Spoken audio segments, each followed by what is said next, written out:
So, guys, now in this uh,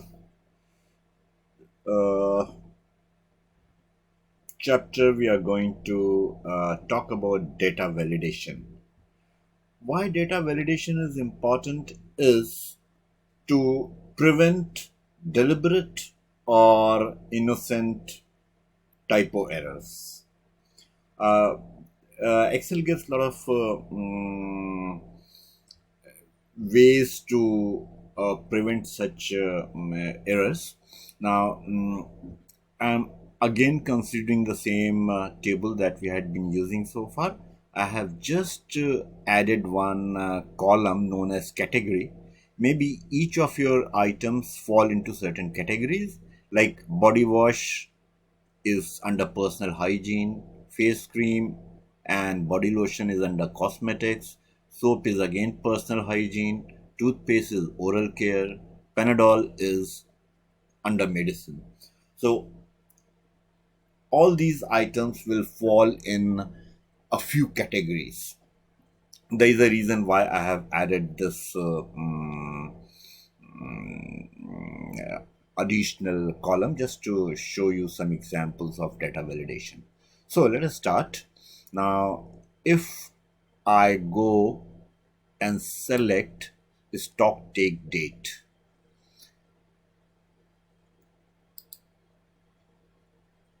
or yeah, stock take date, and we go into data validation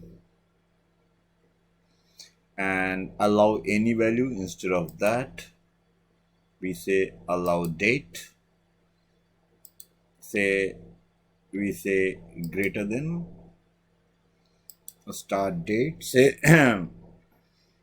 01/01/2019.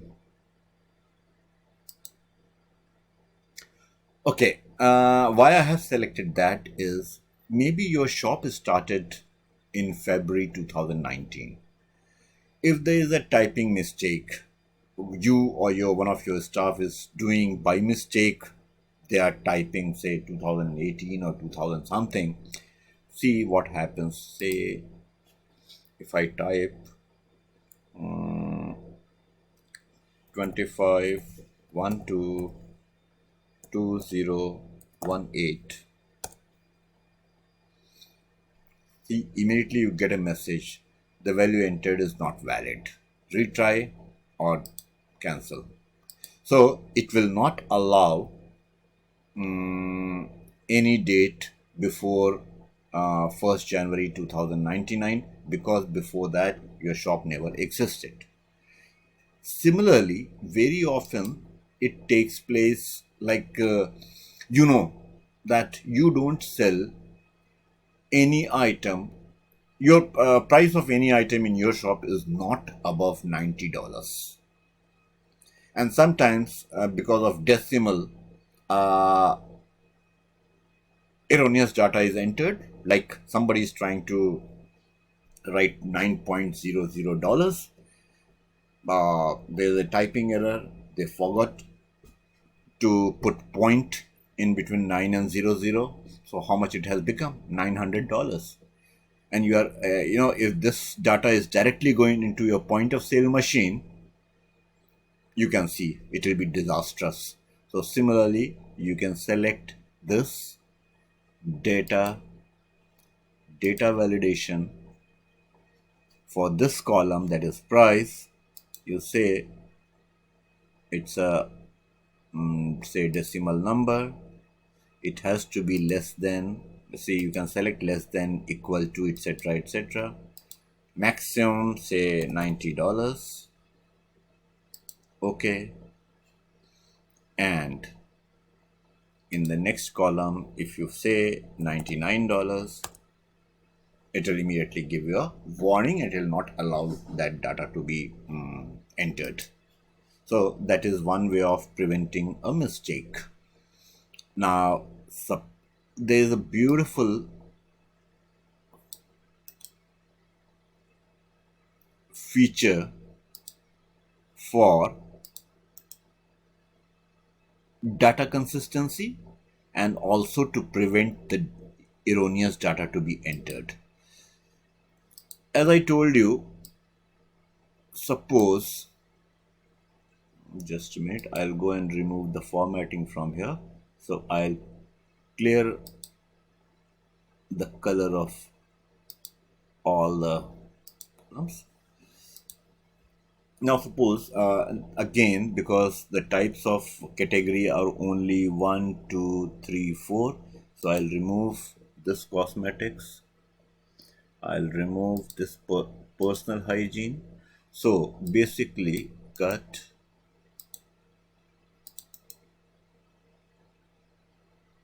paste. Now you have got four categories. Now all the items have to be a part of any of these four categories. You don't want that somebody should invent their own category, or by mistake they should not enter something like, instead of cosmetics they should not write cosmetic. Suppose they forgot to write S as a typo error. So you can go here, select category column, again go to data validation, okay, and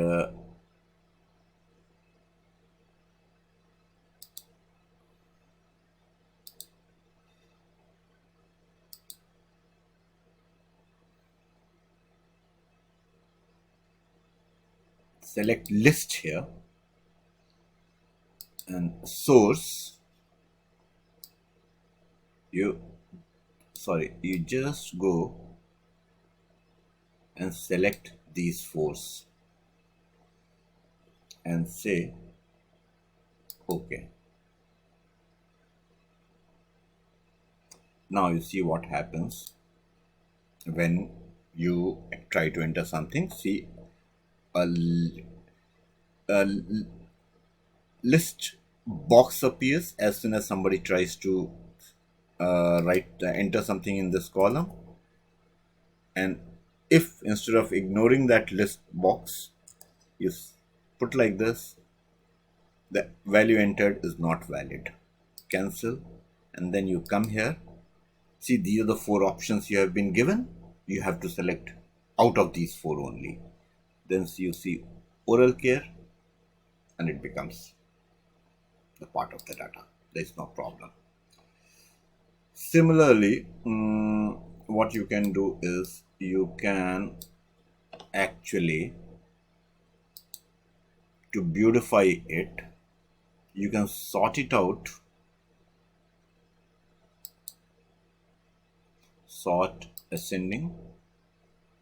So it has been sorted in alphabetical order. Now if you try to add another one, see, it is coming in alphabetical order. Will it not make your data entry very easy, not only easy but error free? Another thing is, for the alphanumeric columns, rows, if you select this, again go to data validation, this is text length,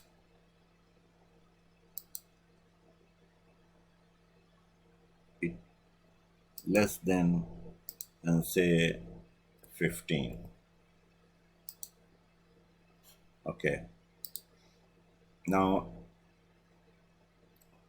if you say 1, 2, 3, 4, 5, 6, 7, 8, 9, 10, 11, 12, 13, 14, 15, 16, 17. See, the value entered is invalid. Cancel. You'll have to do it again. See, these things, just to prevent, suppose the keyboard is by mistake pressed, or somebody is trying to give a very long name, and when you pass on these parameters to the database, etc., they might create some problem, or when the receipt is being generated, it will not fit into the receipt. So you have to have some kind of a rule that, okay, the name of the item has to be less than 17 characters. If it is not possible to enter that, then use some kind of a abbreviation. I think this is all in this module. Yeah, one more thing.